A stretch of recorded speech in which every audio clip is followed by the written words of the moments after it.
모든 포로에게 이와 같이 말씀하시니라.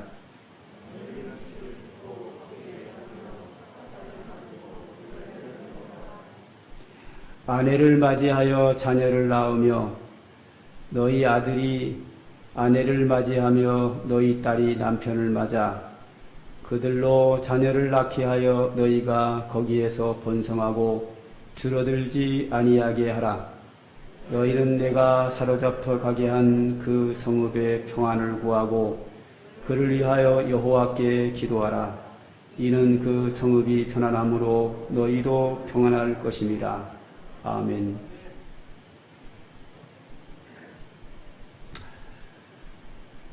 여러분 참 힘드시죠? 저도 힘듭니다. 그래도 제가 여러분들의 담임 목사이기에 여러분들의 힘든 마음을 말로라도 위로의 말씀을 드리고 싶습니다. 이렇게 어려운 상황을 하나님이 왜 우리에게 허락하실까? 하나님은 말씀으로 천지만물을 창조하신 분이시기에 지금이라도 하나님이 마음만 먹으면 전 세계에 있는 코로나 모든 질병을 1초도 안 돼서 없앨 수 있는 분이 하나님입니다. 하나님은 1초도 안 돼서 전 세계의 코로나라고 하는 질병을 다 없앨 수 있는 분이신데 왜 이렇게 놔두실까? 그래서 이렇게 많은 사람들이 힘들게 하고 교회마다 이렇게 힘들도록 그냥 보고만 있으실까? 또 하나, 이런 상황에서 우리는 어떻게 믿음 생활을 해야 될 것인가? 이런 상황을 하나님이 보시면서 이런 상황 속에서 하나님은 우리를 향하여 어떤 마음을 가지고 계실까 하는 부분들을 오늘 예레미야서 여기저기를 통하여 한번 확인해보고 우리가 하나님의 마음을 이해하고 하나님의 뜻을 찾고 우리가 어떻게 하는 것이 가장 현명한 방법인가를 우리가 생각해 봐야 합니다. 무조건 열심히 한다고 해서 다 좋은 건 아닙니다. 제 카톡에 보면 80몇 명이 등록되어 있는 그 목사님들 모임이 있습니다. 다 합동층 목사님입니다. 거기에다가 제가 이런 글을 올렸습니다. 정치 얘기니까 관두죠 뭐. 그 이야기는 빼고 분명한 것은 정강은 목사가 요즘 하고 있는 것은 썩 바람직하지 않습니다. 그의 열정은 좋지만 사람이 흥분되고 이렇게 화가 나고 흥분되면 IQ가 뚝 떨어집니다. 제가 추측하건대 정광훈 목사님 머리가 좋으니까 IQ가 한 135는 된다고 봅시다. 근데 흥분되면 IQ가 한 40이 내려가거든요. 그러면 한 95 정도 되거든요. 95는 바보거든요. 그 머리 가지고 하는 일은 하는 일마다 그르치게 돼 있고 본인이 생각한 거에 반대로 역효과가 나게 돼 있습니다. 가문 집회 100만 명 가까이 모였다고 하는데 엄청나게 많이 모였죠. 옛날 촛불집회도 더 많이 모였습니다. 거기에 기독교인이 절반이 훨씬 넘는다는 통계가 나왔습니다. 대부분이 목사님들과 성도님들입니다. 그렇게 열심히 했는데 왜 이렇게 한국교회가 어려움을 당하고 고난을 당하고 있을까? 왜 이렇게 비난을 당할까? 그것은 너무 흥분돼서 마음만 앞서서 흥분돼서 지혜롭게 하지 못한 것에 대한 결과입니다. 그러므로 우리는 마음을 차분하게 가라앉히고 무엇에 대하여 분노할 것이 아니라 또 무슨 일에 대해서 분노할 것이 아니라 우리 성도답게 거룩한 성도답게 마음을 차분히 가라앉히고 이 상황에서 하나님은 무엇라고 말씀하시는가? 이 상황에서 하나님은 나에게 어떻게 하라고 말씀하시는가? 그 하나님의 세미한 음성에 우리는 귀를 기울여야 합니다.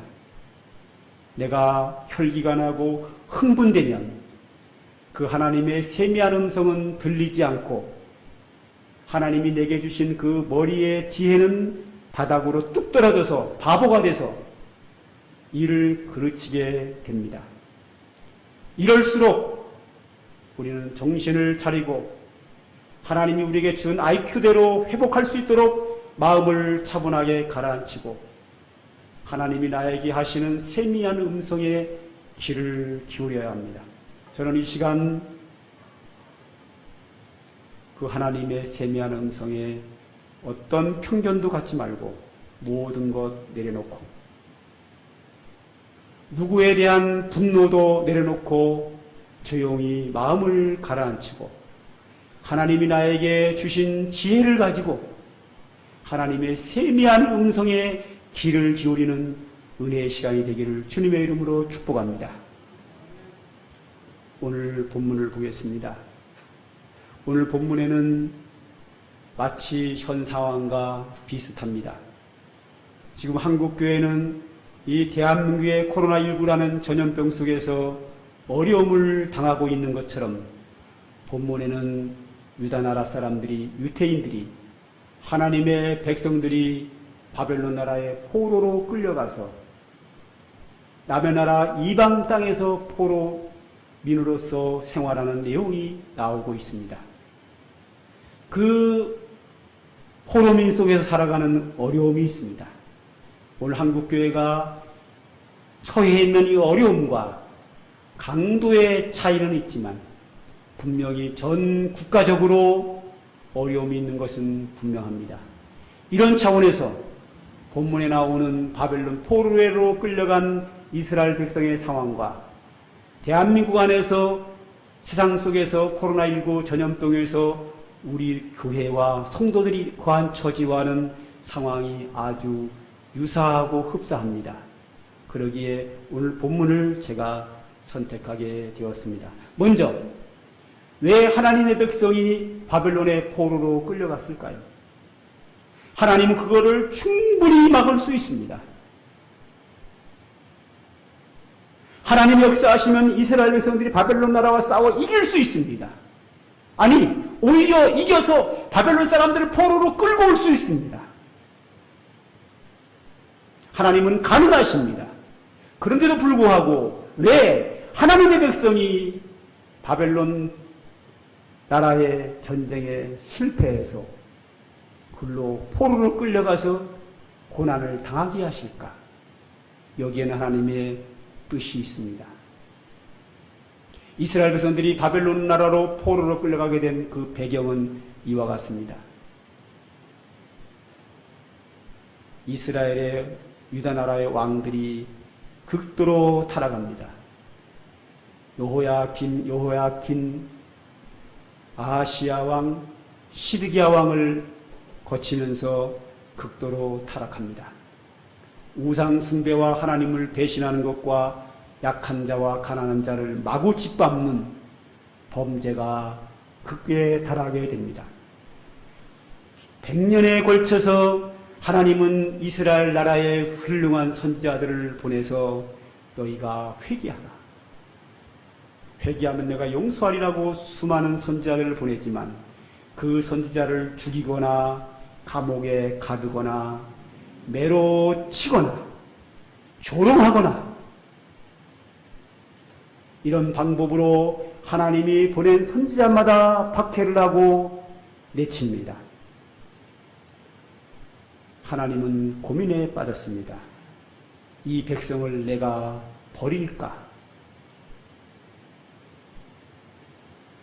이 백성을 내가 버릴까? 하나님의 백성입니다. 버릴 수는 없습니다. 언제까지 하나님이 참아야 할까요? 참을 수는 있습니다. 그런데 하나님의 백성이 이렇게 타락한 모습을 언제까지 놔둬야 합니까?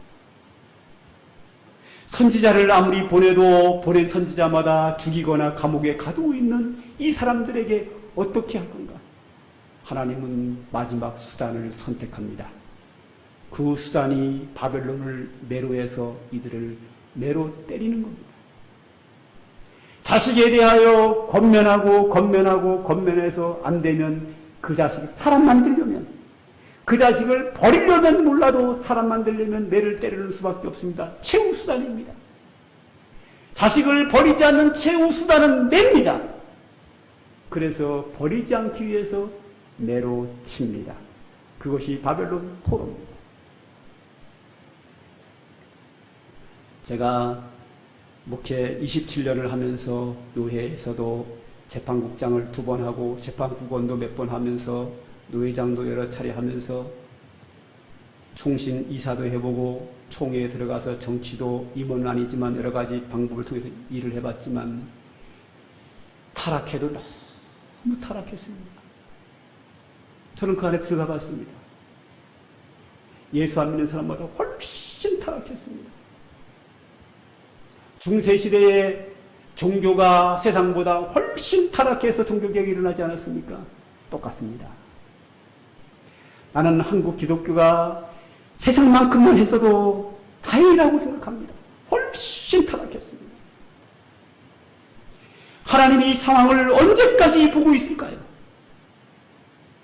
저는 하나님이 코로나로 쳤다고 봅니다. 저는 매를 맞았다는 얘기를 가능하면 안 씁니다. 성도들에게도 거의 안 씁니다. 나는 코로나19가 한국교회를 또한 전 세계에 퍼져나가서 이 타락한 이 교회에 대한 하나님의 매라고 말하고 싶지 않습니다.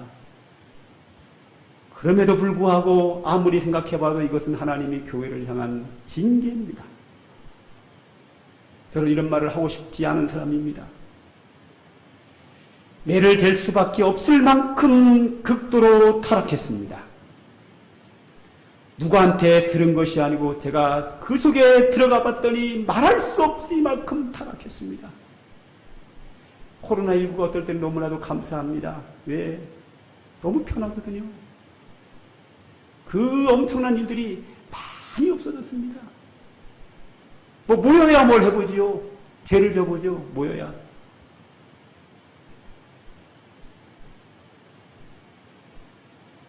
헌금이 교회에 안 들어오니 뇌물을 쓸 돈이 있어요, 지금? 돈이 있어야 뇌물을 주고받고 하지요. 모여야 쌈박질을 하지요. 정치권도요, 이제 굉장히 조용해졌어요. 뭐가 있어야죠. 교인들이 교회를 나오지 않고 헌금을 안 하는데.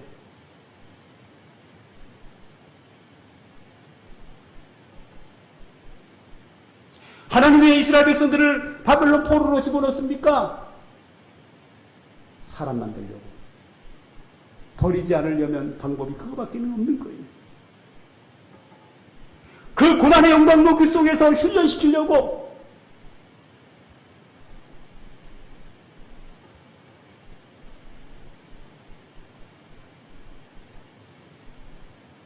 거기서 권력 가진 자가 약자를 압제할 수 있습니까? 다 같이 포로민인데 못하는 거예요. 훨씬 거룩하게 삽니다.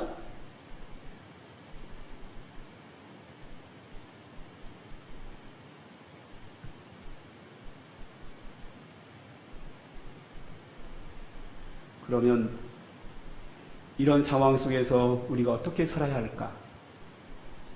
바벨론의 포로에 끌려간 이스라엘 백성들이 바벨론 포로 생활 속에서 어떻게 살아야 할까? 한번 보면 4절을 보겠습니다. 만군의 여호와 이스라엘 하나님께서 예루살렘에서 바벨론으로 사로잡혀 가게 한 모든 포로에게 이와 같이 말씀하십니다. 바벨론의 포로에 끌려간 사람에게 하나님이 말씀하신다는 거예요. 뭐라고 말씀하시나 보죠. 5절. 너희는 집을 짓고 거기에 살며 텃밭을 만들고 그 열매를 먹어라. 왜 거기 가서 집을 짓고 텃밭을 만들고 그 열매를 먹어야 됩니까? 하나님이 거기로 보냈습니다. 하나님이 보냈기 때문에 거기서 집 짓고 밭을 일구고 열매를 먹고 살아야 합니다. 가나안 땅을 그리워할 필요 없습니다. 이미 가나안 땅의 생활은 끝났습니다. 이제는 바벨론 포로 생활입니다. 그 생활에 적응하라는 겁니다. 여러분, 코로나 왔습니다. 여기에 적응하셔야 합니다. 제가 이미 말씀드렸습니다. 주보에도 넣었습니다. 일상으로 돌아가야 합니다. 우리 코로나와 함께 살아야 합니다. 할 거 다 하고 살아야 합니다. 그러나 방역은 철저하게 지켜야 합니다. 그 다음 6절을 보죠. 아내를 맞이하여 자녀를 낳으며 너희 아들이 아내를 맞이하여 너희 딸이 남편을 맞아 그들로 자녀를 낳게 하여 너희가 거기에서 번성하고 줄어들지 아니하게 하라. 바벨론 포로에 끌려갔지만 거기서 너희 자녀들에게 결혼시켜라. 장가가고 시집가서 자녀를 낳아라. 그래서 하나님의 백성이 포로 생활 중에서도 줄어들지 않게 하라. 옛날 모세 그 이전 시대에 야곱이 애굽에 갔습니다. 남의 나라에 얹혀 사는 신세입니다. 그러나 자녀를 많이 낳아서 번성하고 번성하고 번성하여 수백만 명의 사람이 번성하게 됩니다. 애굽 사람들보다 훨씬 더 번성했습니다. 바벨론 포로에 끌려갔지만 너희는 번성하라. 하나님의 나라가 확장되어야 된다. 하나님의 백성은 부흥해야 된다. 하나님의 백성은 많아져야 된다. 바벨론 사람들보다 더 많아져야 된다. 그러므로 결혼해라. 자녀를 낳고 또 자녀를 낳고 번성하라. 하나님의 뜻입니다. 코로나19 상황 속에서도 교회는 부흥되어야 합니다. 이 상황 속에서 교회는 고민해야 합니다. 어떻게 세상 사람들을 전도할 것인가를 고민해야 합니다. 전도는 고사하고 일부 정신 나간 사람들이 마구 외쳐냄으로 말미암아 지금 교회는 세상으로부터 엄청난 비난과 조롱을 받고 있습니다. 어떻게 전도할 겁니까? 어떻게 한국교회가 부흥할 겁니까? 제가 목사님 카톡에 올렸습니다. 코로나19가 끝난 지금도 교인 수는 막 사정없이 줄어들고 있지만 코로나19 전염병이 완전히 끝나도 한국교회는 괴로 계속 추락할 것입니다. 왜? 교회가 지금 잘못하고 있어요. 교회의 목표는 선교입니다. 전도입니다. 부흥해야 합니다. 바벨론 포로 생활에서도 하나님의 백성의 수는 늘어나야 되고 애굽에 살 때도 하나님의 백성 수는 늘어나야 되고 코로나19 전염병 속에서도 교회는 부흥되어야 되는데 일구 속에서 교회는 사정없이 줄어들고 있습니다. 하나님의 뜻이 아닙니다. 세상을 함부로 비난하면 안 됩니다. 정부를 향하여 함부로 비난하면 안 됩니다. 하는 것만큼 교회에는 불이익이 돌아올 것이고 하는 것만큼 전도의 길은 막힐 것이고 여당 야당 한 쪽을 두둔하고 한쪽을 비판하면 이쪽에 있는 사람이 교회를 떠날 것이고 이렇게 하면 이쪽 사람이 떠날 것이고 계속해서 교회를 떠나는 일이 있지만 어느 한쪽을 두둔한다고 해서 세상에서 들어오지는 않습니다. 교회가 진보를 인정한다고 해서 진보 측에 있는 사람이 교회에 나올까요? 안 나옵니다. 그러나 진보를 비방하면 진보 측에 있는 교회는 교회를 떠납니다. 교회가 보수층을 편들면 세상에 있는 보수층 사람들 교회에 나올까요? 안 옵니다. 그러나 보수를 비방하면 보수적인 교인들이 교회를 떠날 겁니다. 보수와 진보 어느 쪽을 편을 들면 그만큼 교회를 떠나는 사람은 생겨도 밖에서 들어오는 사람은 생기지 않습니다. 교회는 부흥해야 합니다. 하나님의 백성은 번창하고 늘어나고 그 수가 늘어나는 것이 하나님의 뜻입니다. 7절입니다. 너희는 내가 사로잡혀 가게 한 그 성읍의 평안을 구하고 그를 위하여 여호와께 기도하라. 이는 그 성읍이 편안함으로 너희도 편안할 것입니다. 아주 중요한 말씀입니다. 여기 보면 너희는 사로잡혀 가게 한 그 성읍의 평안을 구하라. 그 성읍이 뭡니까? 바벨론입니다. 자, 바벨론 포로로 끌려간 사람들이 바벨론이 마음에 들겠어요? 안 들겠어요? 안 들지요. 그 사람들이 예루살렘에 있는 얼마나 많은 사람을 죽였는데요. 바벨론 사람들은 예루살렘에 있는 수많은 사람을 죽여서 길가에 시체가 널려있게 만들었습니다. 예루살렘 성을 무너뜨렸습니다. 이스라엘 백성들이 사는 집을 다 불태워버렸습니다. 성전을 무너뜨렸습니다. 성전 안에 있는 성물을 바벨론나라 섬기는 우상 앞에 갖다 바쳤습니다. 그들은 천천히 원수입니다. 그런데 하나님은 뭐라고 하십니까? 바벨론을 위하여 기도하라고 합니다. 이 말씀에 성도들은 귀를 기울여야 합니다. 한국교회는 이 소리에 귀를 기울여야 합니다. 제가 지금 제 얘기합니까? 성경 얘기합니다. 너희는 사로잡혀 가게 한 그 성읍의 편안을 구하라. 왜 그 성읍의 편안을 구하느냐? 그들을 이스라엘 사람들을 수없이 죽이고 성전을 무너뜨린 그들을 위하여 왜 기도해야 되느냐? 그 이유가 나와 있습니다. 그를 위하여 여호와께 기도하라. 이는 그 성읍이 편안함으로 너희도 편안할 것이다. 바벨론 나라를 위하여 기도해야 편안해야 거기에 있는 성도들이 편안하게 살 수 있습니다. 왜 광복절에 광화문에 나갑니까? 기도해야지요. 성도들은 보통 예배당에서 기도하잖아요. 예배당에서 기도해야지요. 나라를 위해서 기도해야죠. 보수층에서는 문재인 대통령이 마음에 안 들잖아요. 그래도 기도해야지요. 이스라엘 백성들이 바벨론의 포로로 끌려갔는데 그 사람들은 하나님의 백성을 무차별하게 죽인 사람들이에요.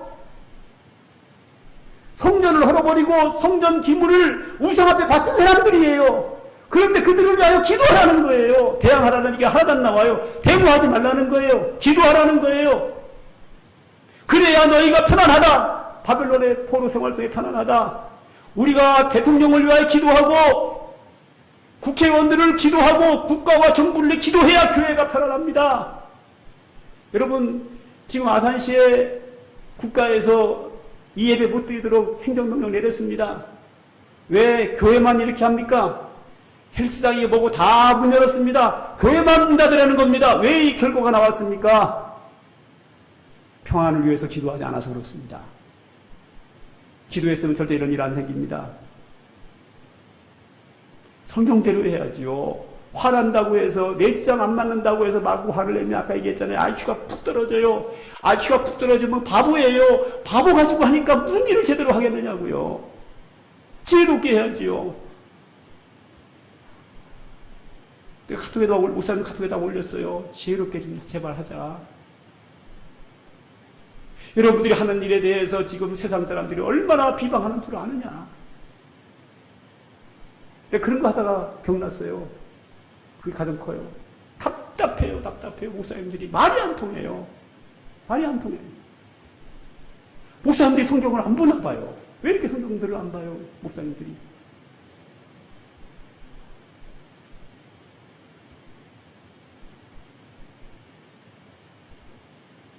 바벨론을 위하여 기도하라. 그래야 너희가 편안합니다. 정부가 마음에 안 들어도 기도하고 마음에 들어도 기도하고 그래야 교회가 편안합니다. 이것이 코로나19 시대에 우리가 어떻게 살 것인가 하는 겁니다.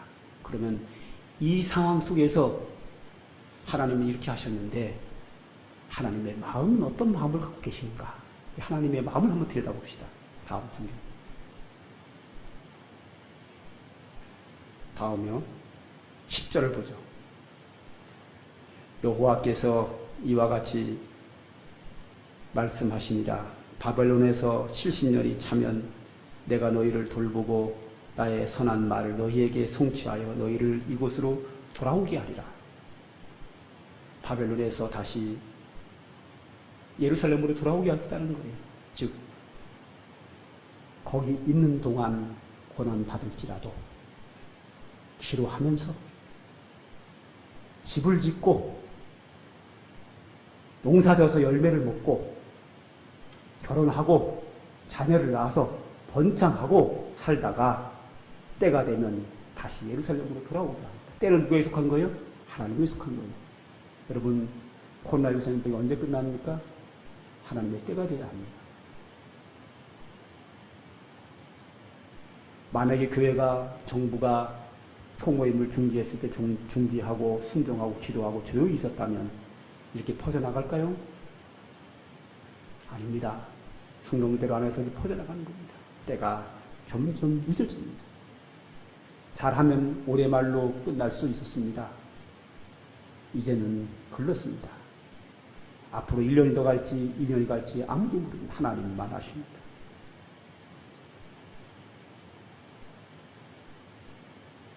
(11절을) 보시죠. 중요합니다. 다 같이 읽읍시다. 11절 12절 다 같이 읽읍시다. 시작. 여호와의 말씀이니라. 너희를 향한 나의 생각을 내가 아나니 편안이요 재앙이 아니니라. 너희에게 미래와 희망을 주는 것이니라. 너희가 내게 부르짖으면 내게 와서 기도하면 내가 너희들의 기도를 들을 것이요. 할렐루야. 한 절 더 읽죠. 13절. 너희가 온 마음으로 나를 구하면 나를 찾을 것이요 나를 만나리라. 할렐루야. 하나님의 마음이 나왔네요. 하나님 우리를 향한 마음 뭐예요? 편안이다. 재앙이 아니라 희망이라. 하나님은 우리에게 평안을 주기를 원합니다. 희망과 소망을 주기를 원합니다. 그런데 우리가 그걸 받을 만한 믿음이 없어요. 받지를 않아요. 이게 문제입니다. 이스라엘 백성들이 바벨론의 포로를 끌려가는 것은 하나님의 뜻이 아닙니다. 하나님의 마음은 아닙니다. 하나님의 마음은 아니지만 너희가 하도 말을 안 들으니까 버릴 수 없어서 하나님이 바벨론 포로 생활로 훈련을 시키는 거예요. 그 훈련을 시키면서 하나님은 마음이 아픈 거예요. 내가 너희를 향한 마음은 편안이다. 재앙이 아니다. 너희가 너희에게 희망을 주고 편안을 주고 싶은 것이 하나님의 마음인데 그들을 바벨론 포로 속에 집어넣을 때 하나님의 마음이 얼마나 아팠겠느냐. 그 마음을 여러분 한번 생각해 보세요. 여러분 한국교회가 이 코로나19 진염병 속에서 세상 사람에게 짓밟히고 비난받는 것이 과연 하나님 원하는 것일까요? 교회가 이렇게 통통 비는 것이 하나님이 원하시는 걸까요? 성도들이 이렇게 고난당하는 것이 하나님이 원하시는 걸까요? 하나님은 아닙니다. 이 자리가 꽉꽉 차는 게 하나님의 뜻이고 부흥하는 것이 뜻이고 성도들이 축복을 받고 행복한 것이 하나님의 뜻인데 왜 이렇게 됐느냐 말이에요. 이게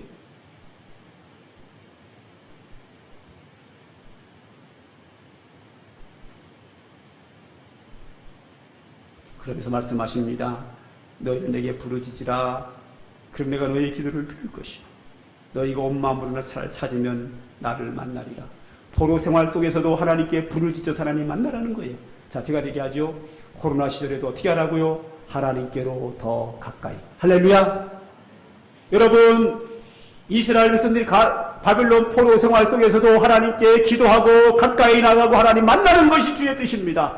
코로나19 전염병 속에서도 우리가 방역은 철저히 하되 주님께 기도하고 예배하고 하나님께 가까이 가서 하나님 만나는 것은 하나님의 뜻이고 반드시 이것만큼은 양보해서는 안 되는 겁니다. 한 절 더 보죠. 이번에는 에레미야 에가서 3장 31절부터 보죠. 32절 나와 있네. 32절부터 보죠. 그러면 32절 33절 다 같이 읽읍시다. 시작. 그가 비록 근심하게 하시나 그의 풍부한 인자하심에 따라 긍휼히 여기실 것임이라. 주께서 인생으로 고생하게 하시며 근심하게 하심은 하나님의 본심이 아니로다. 할렐루야. 인생이 고생하는 것 하나님의 본심이 아닙니다. 그럼에도 불구하고 하나님께서 우리를 이렇게 하는 이유가 뭘까요? 우리 사람 만들려고. 우리가 31절은 저기 안 나와 있는데 31절 이렇게 나왔어요. 주께서 영원토록 버리지 아니할 것이며. 안 버리려니까. 안 버리고 사람 만들려니까 하나님이 원하지 않는 고난에 우리를 집어넣겠다는 거예요.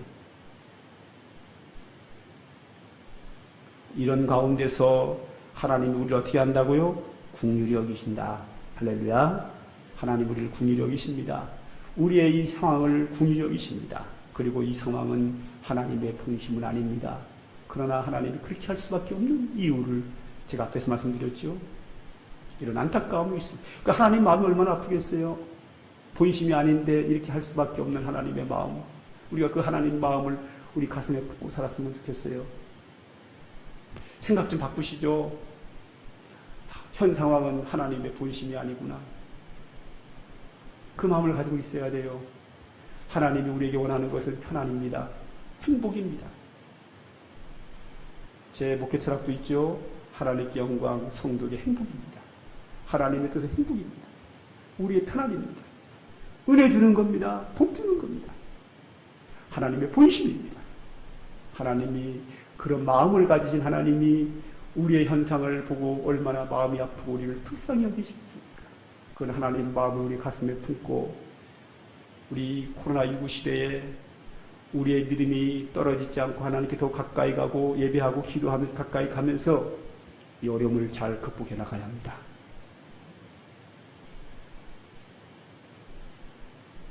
하나님의 놀라운 은혜가 사랑하는 성광교회 성도들에게 충만하기를 주님의 이름으로 축복합니다.